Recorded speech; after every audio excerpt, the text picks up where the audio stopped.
What's up, guys? It's your boy Jay. Welcome to Jay's World. So let's talk. You know how we do it. Oh, you know how we do it. So let's get into it. And welcome to another edition of J Topics, or shall we say, HollyWEIRD. Y'all, let me tell you something. I don't know what's going on with 2024, or just what's going on in the whole entertainment and Hollywood space. But there are literally stories after stories after stories after stories. Now, many have said we are living in the age of Aquarius, which means, I'll just give you a very short, condensed version. It basically means that all will be revealed. Everything is being revealed. Everything is on the table. From your favorite preacher, to your favorite singer, to your favorite actor, to your favorite whoever. All of this stuff is being revealed. What was done in the dark is now coming to the light, okay? So this is where we are right now. Okay, so first I would like to say congratulations to comedian Jes Hilarious. Oh yeah, Jes Hilarious. Jes Hilarious has now officially become and has been hired as the new third co-host of The Breakfast Club.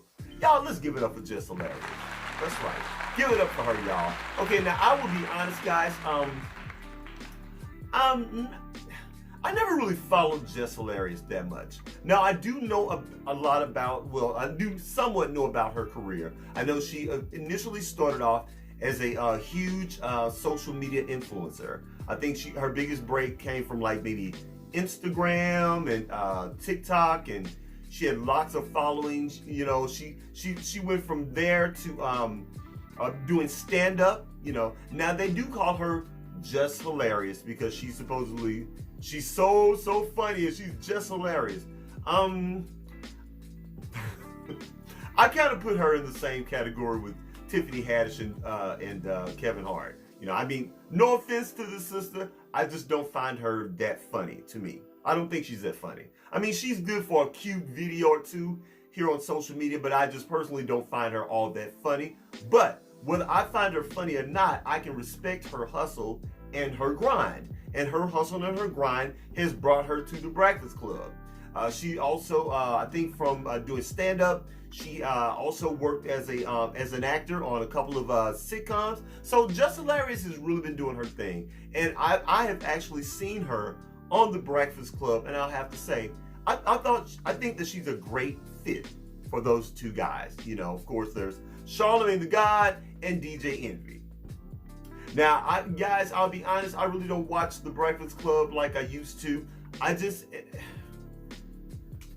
feel that there's a lot of shit going on with The Breakfast Club and the two male co-hosts that it's just too much for me. I think there's a lot of fakeness going on.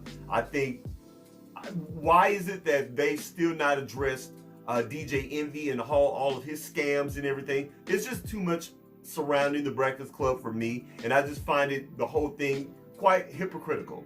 Lots of hypocrisy. There's no way in the world you can give out Donkey of the Day and you can do all of these stories and not talk about one of your co-hosts, one of your stars. This man, DJ Envy, is in a full-on scam, a Ponzi scheme with his partner. No one's addressing that on this show. And I'm sorry, at this point, I cannot take that show seriously because they refuse to address DJ Envy. Now, when they can do a story on DJ Envy, a serious story, and when they can give him Donkey of the Day for all of his bullshit, then maybe I'll start watching that show again. But I digress. That's a whole nother subject. But back to Jes Hilarious. Congratulations, Jes Hilarious. Sister, I feel that you've earned your spot on that show. All right? Okay. So next, I want to talk about Niki Minaj versus Meg Thee Stallion. Y'all, this is bad. This thing between these two ladies is just really, really bad. Now look, I'm a man of a particular age. I can remember back in the day with rappers beefing and going back and forth, whether it's female rappers or male rappers. I'm all too familiar with beefing and hip hop, and that's just what they do in the game. But y'all, for some reason, this has gone really, really dark. It does not feel like your typical hip hop beefing, where, one artist will throw a diss track, and then the other artist, they'll respond with their diss track. Y'all, this stuff is getting really, really deep and really, really personal. And again, like I said before, it's just getting really, really dark to where it's not even entertaining or even fun to listen to and fun to watch. You got Niki Minaj, she talking about this girl's dead mama and digging her up and conjuring her up and just going after the woman, this girl's mother that died like a couple years ago. Then of course you got Meg the Stallion. She's talking about Megan's Law, apparently referencing a young little girl. I think she was like 7 years old, and she was R-worded and she was SA'd by some creep in the neighborhood, and unfortunately the little girl was deleted from this earth. And because of that situation, they now call it Megan's Law. So and it helps other children, and it protects them from the predators. So I mean, this stuff is just, again, this whole back and forth between these ladies, it's just dark and it's ugly. And to be honest, it's not fun for anybody to watch. And I don't think there are any clear winners in this. When you're talking about dead mamas and you talking about a child that was deleted and R-worded, that's not fun, y'all. That's not fun. It's not funny, and it's just ugly and dark. And to be honest, I wish both of them would stop. They both need to stop. You have one, I think, with Meg the Stallion, she's in her 20s. You got Niki Minaj in her 40s. You got an auntie and a niece going at it back and forth. And let me just say this for Niki Minaj. Now, Niki, I'm just going to be honest. I really honestly feel that you are receiving some karma. Because there was a time when you were the young hot thing. You were the young rapper in her 20s. And all that stuff that you said about Lil' Kim. Doesn't feel too good now, does it, auntie? Now that this shit is swirled back and it came back on you. Oh, don't think we've forgotten, okay? So, Niki, you need to chill out. And again, Meg, you need to stop too. I don't like it. It's ugly, it's dark. And again, no one's winning. The fans aren't winning. You ladies aren't winning either, because every time y'all throw disses, y'all are actually chipping away at your own images and your own brands. And nobody's winning. So that's how I feel about that. Okay, speaking of ugly, speaking of dark, speaking of nasty, let's talk about this 300-pound sow, Kim Burrell. And that's right, I call her a sow because I feel that's what her behavior is like. She's she's not just a sow. She's actually a wild boar. A wild boar. Just running through the village and turn up in and everything. And here's the thing that really kills me about Kim Burrell. All of last year, in 2023, she was actually pretty quiet. No one talked about Kim Burrell. Think about it, y'all. No, we hadn't heard from Kim Burrell in all of 2023, I believe. And now here we are in 2024. She started this shit again. And if you don't know what I'm talking about, I believe this happened like last week or possibly the week before last. I'm assuming this was at her church. She was this is doing like a praise period of the service, and she started to sing "Thank You, Lord." Thank you, Lord, thank you, Lord.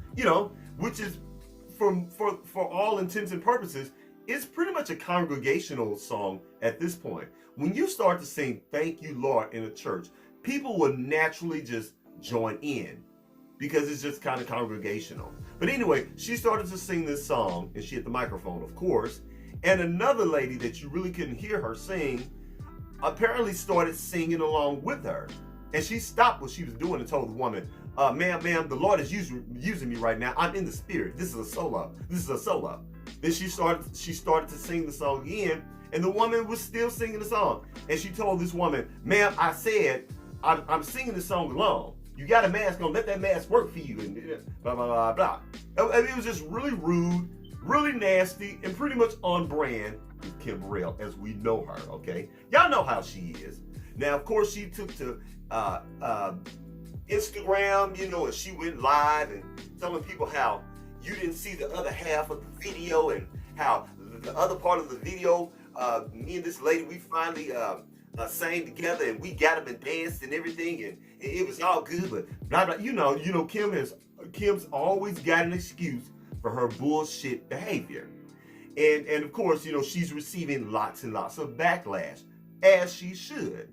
I saw the video, and y'all, I just felt that it was just nasty. It was ridiculous. And again, it was on brand for Kim Burrell and all of her bullshit. Okay? It's a congregational song. If you sing that song in church, 99 people more than likely sing that with you. And my thing is this: you got the fucking microphone, Kim. Who cares? Who cares? Y'all, I'm sorry. What part of Kim Burrell has shown you who she is over and over and over and over and over again? This woman is nasty. She's disgusting. She's mean. She's a fucking bully. This is who Kim Burrell is. So to all you saints out there, you need to just realize this is who this woman is. She's never going to change. Okay? And as long as she continues to act like this, we're still going to drag her big sow ass. I'm sorry. It's ridiculous. I can't stand Kim Burrell. Just ridiculous. All right, guys, look. That's it. That's all I got.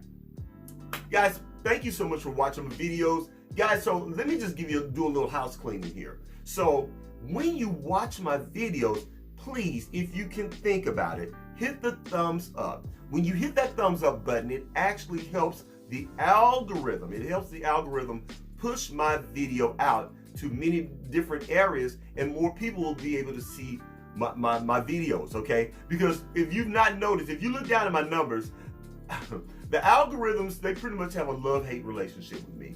Sometimes they'll push out my videos, then sometimes they'll just leave my videos stagnant. My numbers are not very consistent if you look down at my numbers, but you can tell when the algorithm is really pushing my video out, okay? So just do your boy that favor.